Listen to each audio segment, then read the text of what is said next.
मेरे प्रिय मित्रों, शिक्षक बंधुओं और प्रिय छात्र छात्राओं, मैं डॉक्टर पी.के. वर्मा। पिछले 3-4 सेशन में हमने इम्यूनोलॉजी की कई सारी बातें पढ़ी। हमने इनेट और एक्वायर्ड इम्यूनिटी समझा। वायरल और बैक्टीरियल इन्फेक्शंस के विषय में भी हम लोग काफ़ी कुछ जाने। अब इस सेशन में हम इम्यून सिस्टम का स्टडी करेंगे। अभी कोरोना संक्रमण के काल में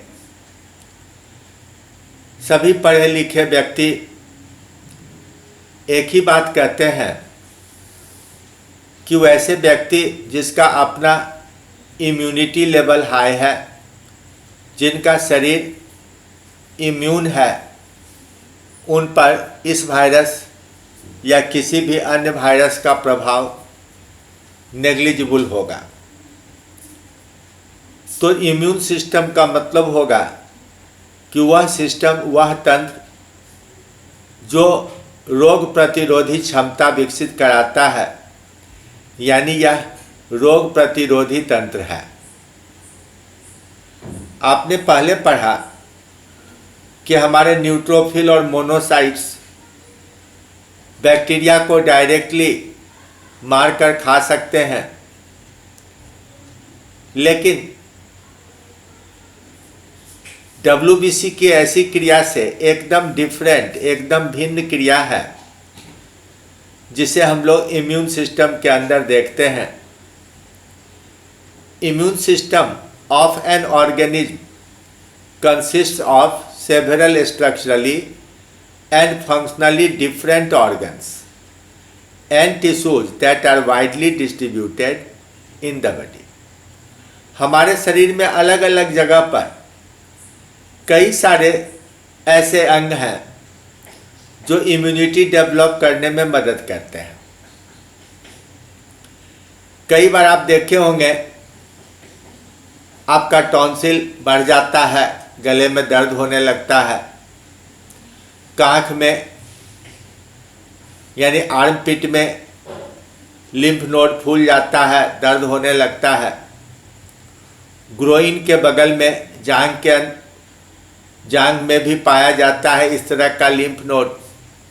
लेकिन शरीर के अंदर ऐसे लिम्फ नोड ढेर सारे हैं जो कि इम्यून सिस्टम का हिस्सा है और ये एक दूसरे से लिम्फेटिक वेजल्स, लिम्फेटिक डक्ट की मदद से जुटे रहते हैं।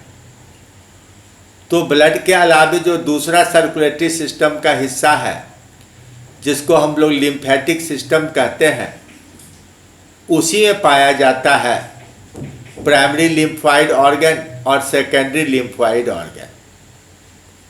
कहाँ पर लिम्फोसाइट बनेगा और कहाँ लिम्फोसाइट मैच्योर होगा। ये लिम्फोसाइट हमारे अंदर इम्यूनिटी डेवलप कराने वाले और बाहर से आने वाले रोगाणु, वायरस और बैक्टीरिया को पहचानने वाले होते हैं। तो इसके निर्माण की क्रिया लिम्फेटिक सिस्टम में होती है, इसलिए यह लिम्फेटिक सिस्टम हमारा इम्यून सिस्टम कहलाता है। अब प्राइमरी लिम्फोइड ऑर्गन का क्या मतलब हुआ? तो in the primary lymphoid organs maturation of lymphocytes takes place and these lymphocytes become committed to a particular antigenic specificity. अलग अलग बैक्टीरिया या अलग अलग वायरस स्पेसीज वाइज अलग अलग बीमारियां अलग अलग स्पेसीज से उत्पन्न होती हैं। तो उनके वायरस और बैक्टीरिया के प्रोटीन कोट से या सेल के सरफेस से विशेष प्रकार का एंटीजन उत्पन्न होता है। अब उस एंटीजन के खिलाफ लिम्फोसाइट नाम का सेल बनता है। तो जिन अंगों में इस लिम्फोसाइट का मैच्योरेशन होता है वह हो जाएगा प्राइमरी लिम्फोइड ऑर्गन। जहाँ मैचुरेशन हो, प्रारंभिक बनने की क्रिया सबकी बोन मैरो में होती है। मैचुरेशन का जगह या तो बोन मैरो होगा या फिर थाइमस ग्लैंड होगा। तो यह बोन मैरो और thymus gland primary lymphoid organ कहलाएगा। अब जब ये मैच्योर हो जाते हैं, यानी बोन मैरो और थाइमस ग्लैंड में जाकर लिम्फोसाइट मैच्योर हो जाते हैं, तब ये जाकर इम्यूनो कॉम्पिटेंट सेल में बदलते हैं। मतलब तब वह एंटीजन से लड़ने के योग्य बन जाते हैं। मैचुरेशन के पहले किसी भी एंटीजन को पहचानने और उसे नष्ट करने की इनमें क्षमता नहीं होती है, लेकिन जब ये मैच्योर हो जाते हैं तो इम्यूनो कॉम्पिटेंट हो जाते हैं। अब ये एंटीजन को नष्ट कर सकते हैं, रोगाणुओं से, वायरस से, बैक्टीरिया से लड़ सकते हैं। अब दो तरह का मुख्य समूह है। एक है बी लिम्फोसाइट या बी सेल, जो बोन मैरो में बनने के बाद वही मैच्योर हो जाता है। वहाँ मैच्योर होकर के ही वह ब्लड सर्कुलेशन में आएगा। और दूसरा है टी लिम्फोसाइट, जिसका निर्माण होता है बोन मैरो में, लेकिन मैच्योरेशन के लिए वह चला आता है थाइमस ग्लैंड में, और थाइमस ग्लैंड में जाकर वह मैच्योर होता है, तब वह एक्टिव होता है। तो ये दो तरह का मुख्य पॉपुलेशन हो गया। अब बोन मैरो क्या है? तो हमारी लंबी लंबी हड्डियां, हाथ की, पैर की, उंगलियों की, वर्टिब्रा की, इन सब के अंदर खोखला स्पेस है। उस खोखले स्पेस में प्लूरिपोटेंशियल हीमोपोएटिक सेल्स हैं। जब आप बड़े हो जाते हैं, जब आपकी उम्र 20-22 साल हो जाती है, तो हाथ पैर की हड्डियों में ब्लड का बनना बंद हो जाता है। जिसके शरीर में जितना अधिक फैट बनेगा, उसमें ये लंबी लंबी हड्डियों के बोन मैरो उतना जल्दी समाप्त हो जाएंगे। फैट के जमा होने से इनका फंक्शन समाप्त हो जाता है। तब हमारे रिब्स में, वर्टिब्रा में और इलियम नामक कमर की एक हड्डी में, पेल्विक गैडिल की एक हड्डी में ब्लड सेल्स बनते हैं। तो हीमोपोएटिक प्लूरिपोटेंशियल सेल से आरबीसी भी बनता है, डब्ल्यूबीसी भी बनता है, थ्रोम्बोसाइट्स भी बनते हैं। और डब्ल्यूबीसी में ग्रेनुलोसाइट का अलग पॉपुलेशन, यानी एसिडोफिल, बेसोफिल और न्यूट्रोफिल का अलग पॉपुलेशन, और मोनोसाइट और लिम्फोसाइट का अलग पॉपुलेशन ग्रो करता है। तो यह एक लंबी क्रिया है जो बेसिक लेवल पर समझने में कठिनाई होगी। आप हायर लेवल पर जाकर इस पूरी क्रिया को सीरियली पढ़ पाएंगे। तो बोन मैरो में दोनों तरह के कॉलोनी, बी लिम्फोसाइट का भी कॉलोनी बना, टी लिम्फोसाइट का भी कॉलोनी बना, लेकिन मैचुरेशन का फर्क पड़ेगा। जो इमैच्योर बी सेल्स होते हैं वो बोन मैरो में ही पहले अपनी संख्या बढ़ाते हैं, डिफ्रेंशिएट होकर, रूपांतरित होकर बी लिम्फोसाइट में बदल जाते हैं। अब जब ये बी लिम्फोसाइट में बदलते हैं तो यहाँ पर कुछ विशेष प्रकार के साइटोकाइंस इनके डिफ्रेंशिएशन और मैचुरेशन में मदद करते हैं, जिसकी चर्चा आगे होगी कि यह साइटोकाइंस टी हेल्पर सेल के द्वारा बनाए जाते हैं। अब यह टर्म बी बोन मैरो के लिए नहीं यूज हुआ है। इस सेल की खोज बर्ड के एक टिश्यू में हुई थी। उस टिश्यू का नाम है बर्सा फाइब्रिसिनस। तो बर्सा फाइब्रिसिनस के नाम से यह बी टर्म यूज किया गया है, जबकि टी लिम्फोसाइट के लिए टी टर्म जो है वह थाइमस ग्लैंड के नाम पर है, जहां उसका मैचुरेशन होता है। थाइमस ग्लैंड बच्चों में ज़्यादा विकसित होता है। उम्र के साथ यह छोटा होते हुए काफ़ी छोटा हो जाता है। यह हार्ट के थोड़ा ऊपर 2 लोब्स में बटी हुई रचना है, और छाती के कॉलर बोन के थोड़ा नीचे स्थित होता है।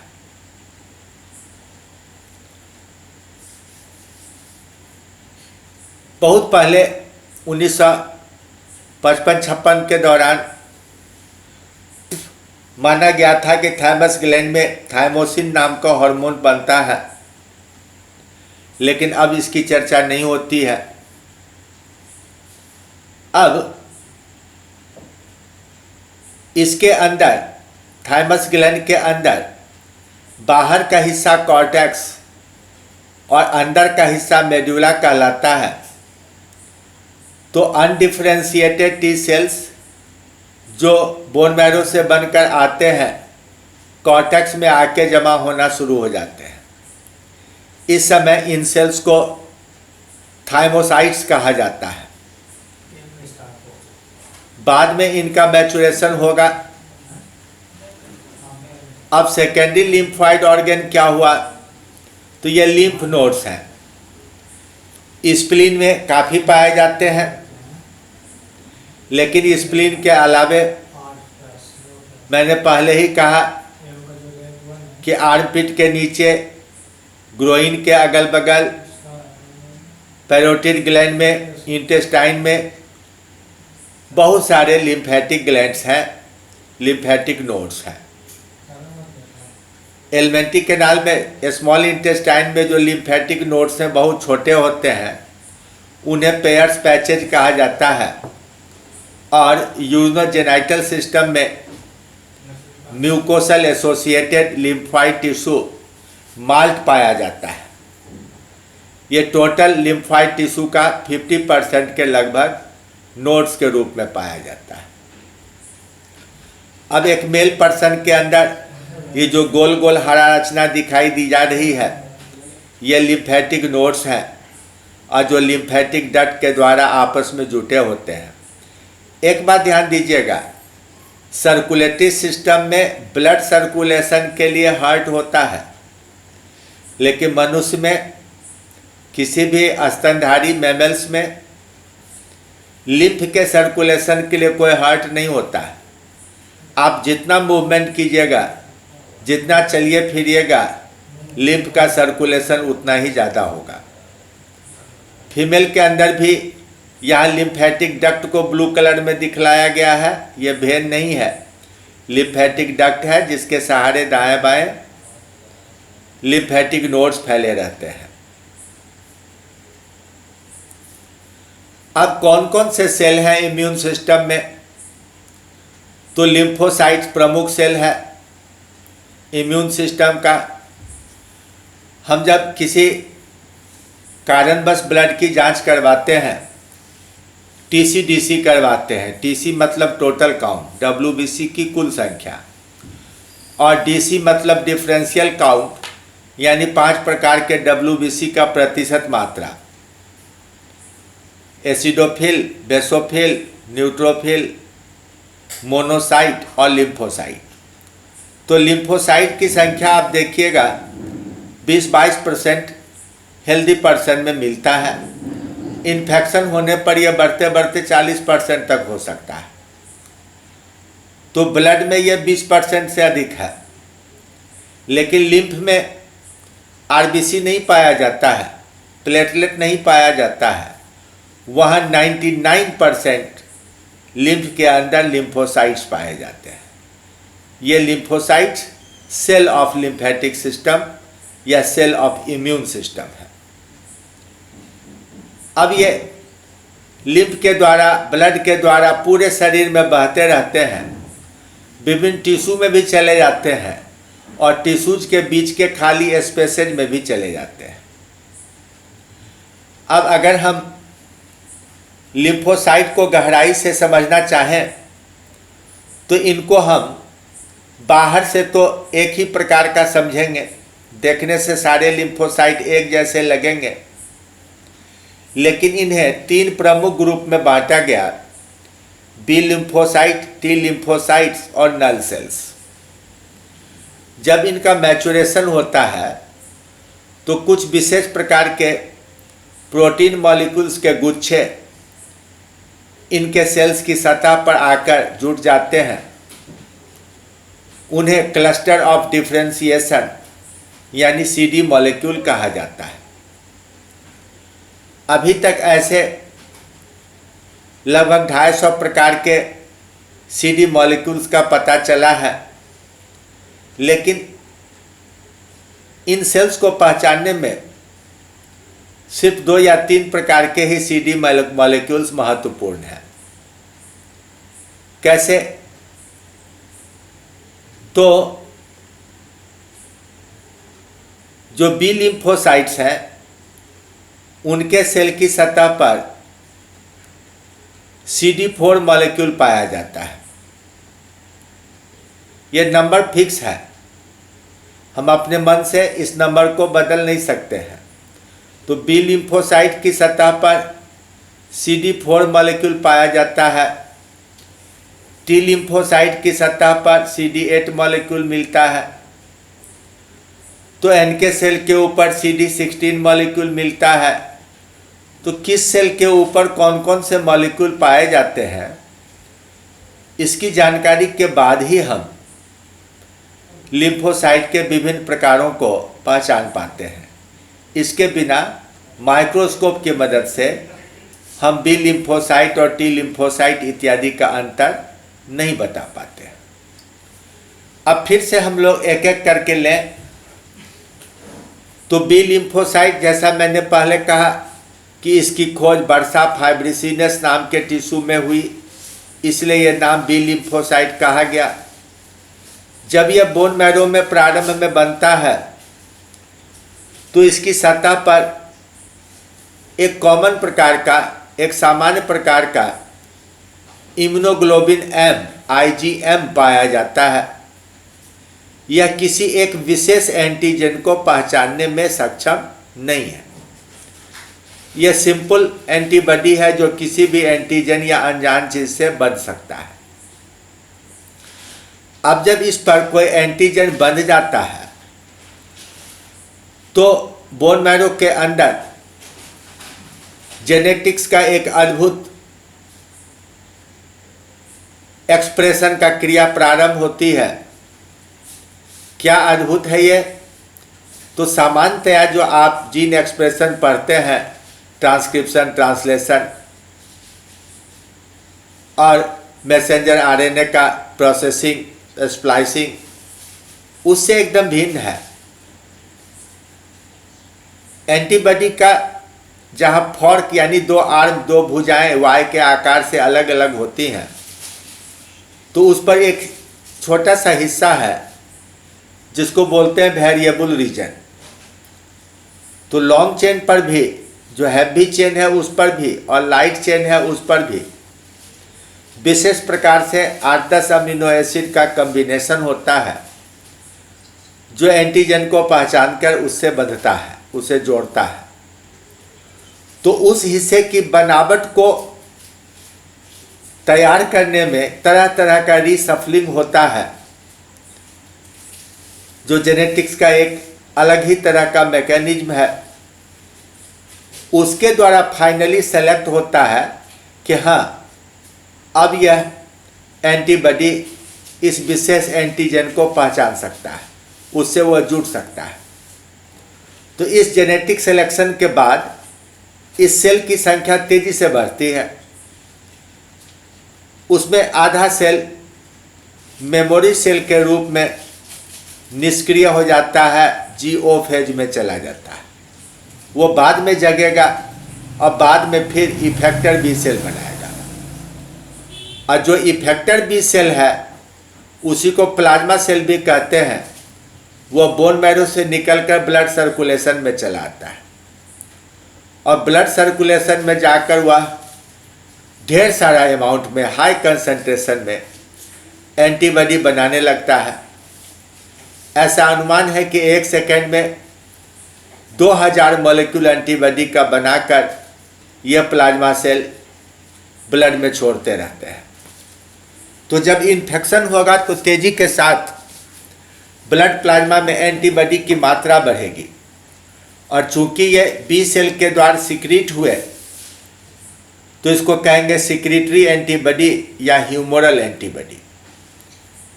जब तक इन्फेक्शन रहेगा तब तक ये एंटीबॉडी का लेवल हाई रहेगा। इन्फेक्शन अगर सबसाइड हो जाएगा तो फिर ये बी लिम्फोसाइट धीरे धीरे खत्म हो जाएंगे।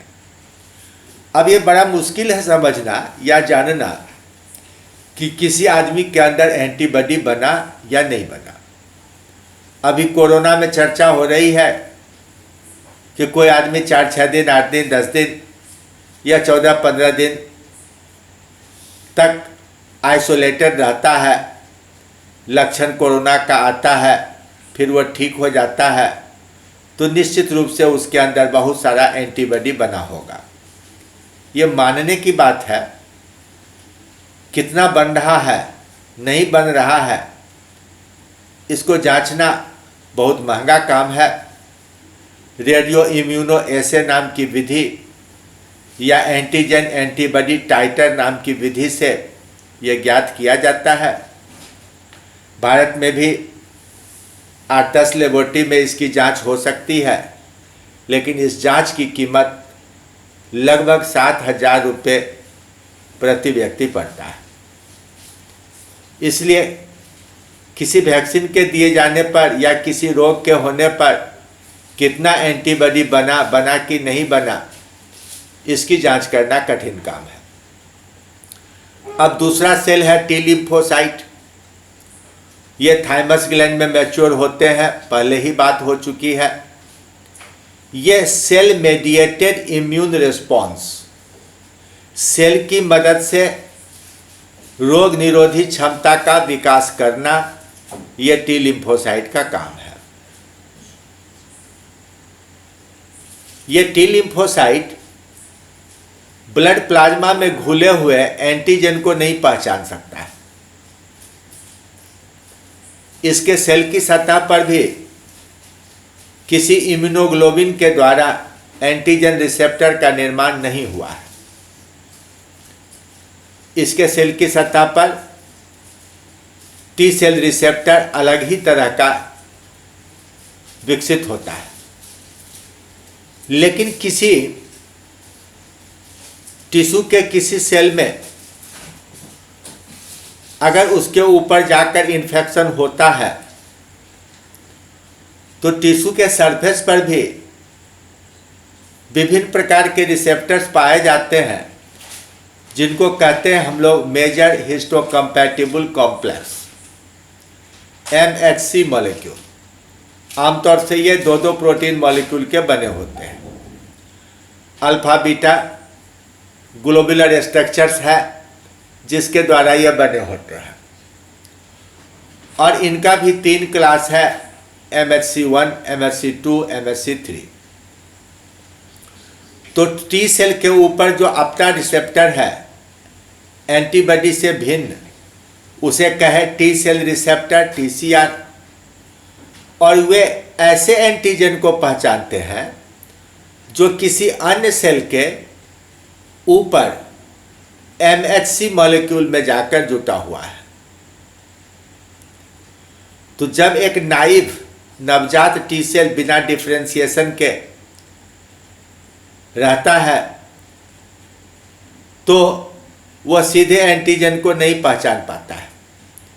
लेकिन जब टी सेल रिसेप्टर उस एंटीजन से जुड़ता है, उसमें डिफरेंशिएशन होना शुरू हो जाता है, वह अपनी संख्या बढ़ा लेता है, तो फिर इसमें भी कुछ मेमोरी सेल बन जाते हैं और कुछ इफेक्टर टी सेल बन जाते हैं।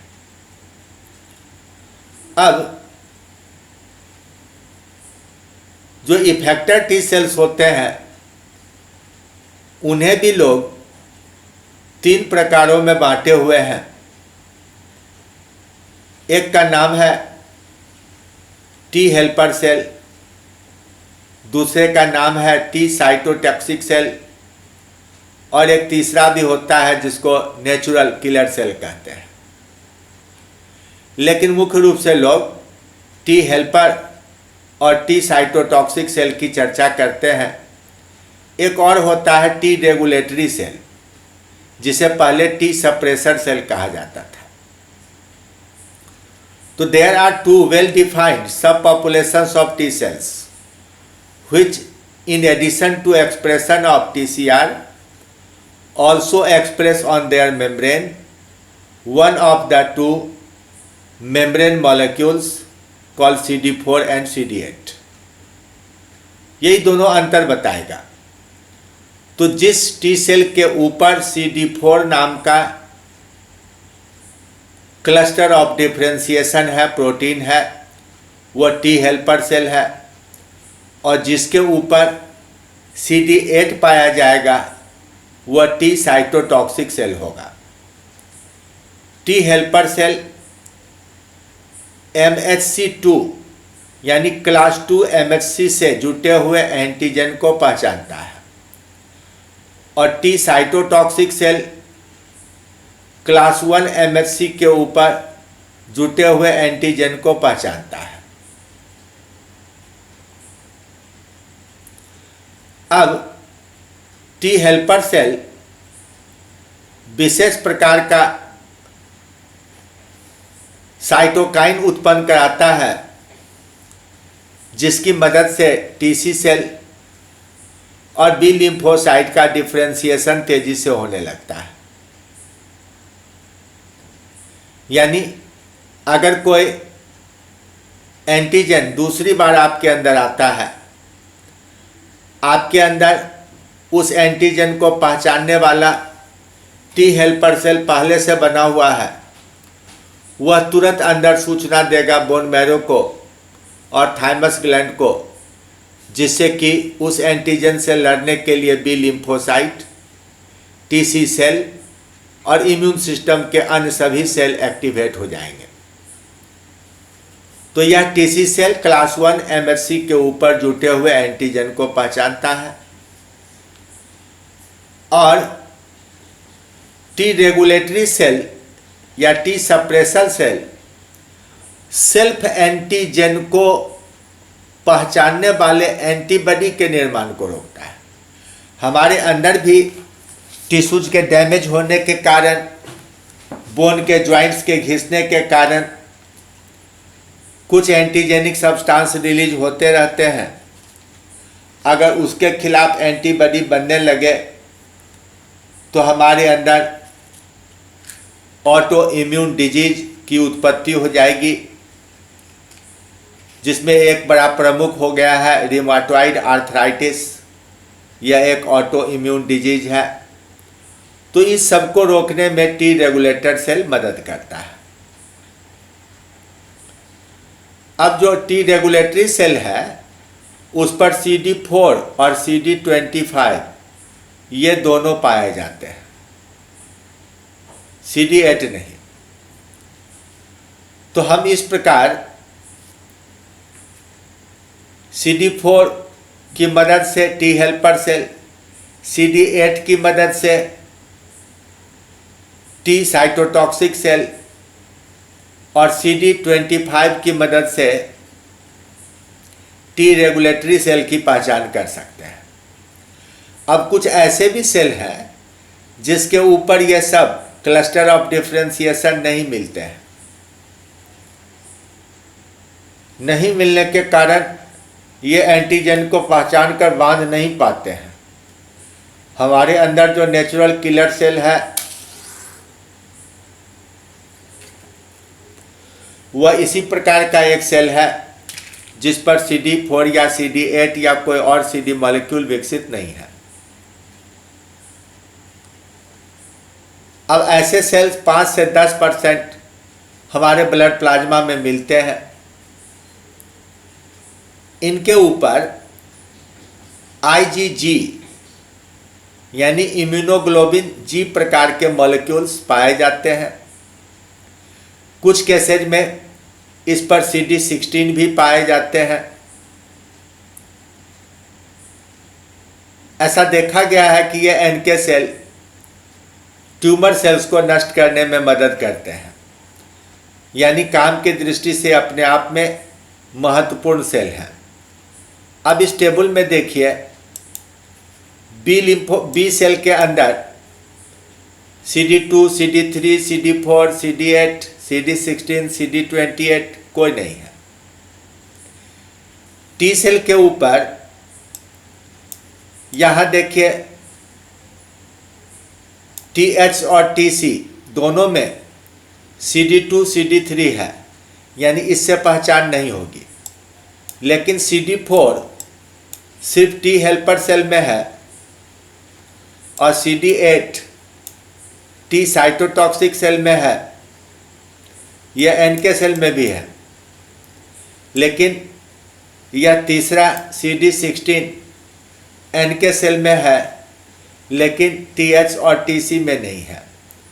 तो कोई ऐसा मॉलिक्यूल जो एक विशेष सेल की पहचान कराए वह बड़ा महत्वपूर्ण माना जाता है।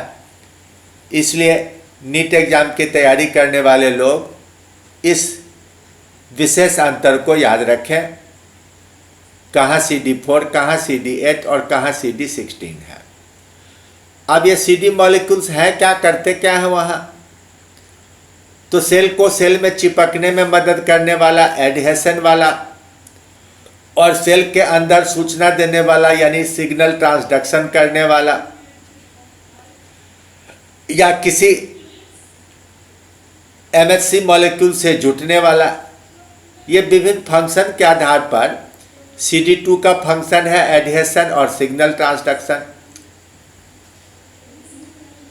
CD3 सिर्फ सिग्नल ट्रांसडक्शन करता है, CD4 एडहेशन भी करता है, सिग्नल ट्रांसडक्शन भी करता है और MHC2 से बाइंड करता है। ये जो टी हेल्पर सेल पर था। CD8 एडहेशन करता है, सिग्नल ट्रांसडक्शन करता है और MHC1 से बाइंड करता है, जो TC सेल पर था।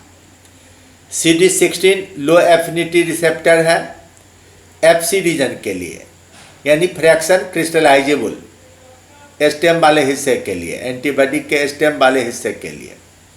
यह किस पर था? तो NK सेल पर था।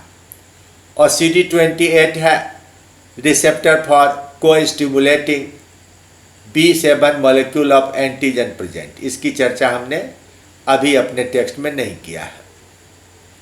तो इस तरह आप लिम्फेटिक सिस्टम के विषय में जाने, जो इम्यून सिस्टम का काम करता है। बोन मैरो और थाइमस ग्लैंड की चर्चा हुई, जहाँ सेल का निर्माण और डिफ्रेंशिएशन होता है। बी लिम्फोसाइट और टी लिम्फोसाइट का निर्माण होता है। बी लिम्फोसाइट सिक्रेटरी एंटीबॉडी बनाता है और टी लिम्फोसाइट कोई एंटीबॉडी बना के सिक्रेट नहीं करता है, तो नॉन ह्यूमोरल एंटीबॉडी बनाता है, लेकिन वह सेल मेडिएटेड इम्यून रिस्पांस में मदद करता है। अब टी लिम्फोसाइट का भी आपने 3 प्रकार पढ़ा, टी हेल्पर, टी साइटोटॉक्सिक और टी सप्रेसर या रेगुलेटर सेल। तो थोड़ा कठिन तो ज़रूर है, लेकिन इम्यून सिस्टम को आपके इस लेवल पर इतना समझना भी बहुत माना जाएगा, काफ़ी माना जाएगा। हायर लेवल पर एक एक सेल का निर्माण 100 पेज के एक चैप्टर में कन्वर्ट कर जाता है। आपको बायोटेक्नोलॉजी में, इम्यूनोलॉजी पढ़ने में इन बेसिक बातों से काफ़ी मदद मिलेगी। तो अगले सेशन में हम लोग एंटीबॉडी की रचना पढ़ेंगे। Thank you very much.